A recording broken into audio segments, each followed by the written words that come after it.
السلام علیکم بچوں، آج آپ کا سبق ہے اقرأ المثال الآتی ثم کون وصلت المثلهم یشیرا الی الصور التالیہ۔ تو مثال کے مطابق آپ کو پورے جملے کو یہاں بنانا ہے۔ تو لکھا ہوا ہے کہ یہ کتاب و من ھذا، کہ یہ کتاب کس کی ہے۔ من مانے کون، ھذا مطلب یہ کتاب، مطلب کتاب، کتاب ھذا یہ کتاب کس کی ہے۔ اسی طرح پر آپ کو ان جملے بنانا ہے، سینٹنس بنانا ہے۔ تو قلم من ھذا، یہ قلم کس کا ہے۔ قمیص من ھذا، یہ قمیص کس کی ہے۔ بیت من ذالک، یہ وہ گھر، دور ہے اس لیے ہم نے ذالک لگا دیا ہے۔ بیت من ذالک، وہ گھر کس کا ہے۔ اور پھر ہے سریر من ھذا، یہ پلنگ، یہ چارپائی کس کی ہے۔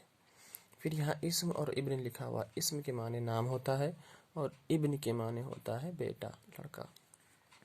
تو اسم الولدی اعراب بھی لگا لیجئے گا آپ لوگ۔ اسم الولدی محمد و اسم البنتی زینب، لڑکے کا نام محمد ہے اور لڑکی کا نام زینب ہے۔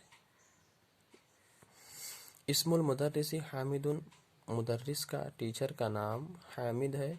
ما اسم المدیری، اور پرنسپل کا نام کیا ہے۔ ٹھیک ہے نا، ما مطلب کیا، ما اسم المدیری، پرنسپل کا نام کیا ہے۔ ابن خالد فی المدرستی، خالد کا بیٹا مدرسے میں ہے۔ و ابن حامد فی الجامعتی، اور حامد کا بیٹا جامعہ میں ہے۔ ابن المدرسی فی الفصل، مدرس کا، استاذ کا، ٹیچر کا بیٹا لڑکا فصل میں ہے، جماعت میں ہے، کلاس میں ہے۔